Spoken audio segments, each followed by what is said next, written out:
does network marketing affects my professional career? Ito ang maraming dilemma sa may mga iba't ibang field katulad ng dentist, ng doctor, ng architect, or professional in a way na bigla may involve sa networking.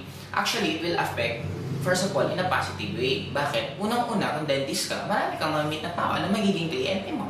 Magiging mo na kailangan pang i-advertise yung sarili mo sa radio, sa kung saan-saan para lang i-promote sarili mo. Kasi the moment nagiging marami ang connections mo, just like pag dentist ka, pag graduate ka as dentist, sino ang unang-unang nagiging customer mo or kliyente?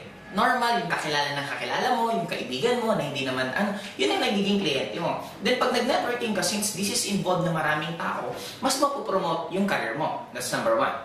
On a negative na effect, akala kasi ng iba, pag nag-networking ka, alam mo, doktor ka, kahit mag-networking ka, doktor ka pa rin naman eh. Kahit mag-networking ka, architect ka pa rin naman. Hindi naman mawawala yung title mo.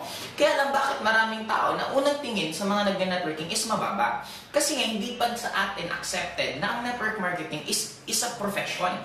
Nagkataon lang dito sa Philippines, since we are on a third world country, ang networking sa atin hindi pa masyadong accepted. Pero pag pumunta ka ng ibang country, makita mo gaano ka-accepted sa kanila ang network marketing.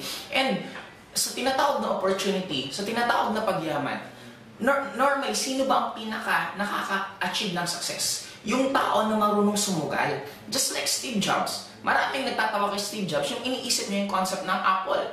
Pero tingnan mo ngayon, ang daming natulungan ni Steve Jobs dahil sa naglakas loob siya, hinarap niya yung mga tao nagtatawa sa kanya at prinog niya sa sarili niya na tama siya.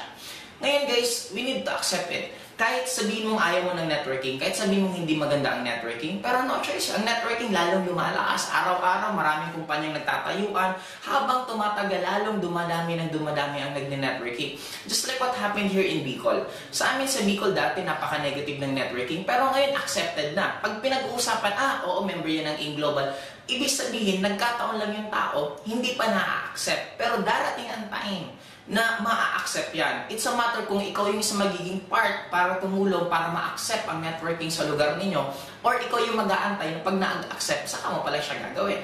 But kahit saan mo anggulo tingnan, mas marami ang positive kung may profession ka na. Kasi pwede mo lang naman ito maging source of income, or pwede mo rin itong karirin, nasa sa'yo lang yung decision.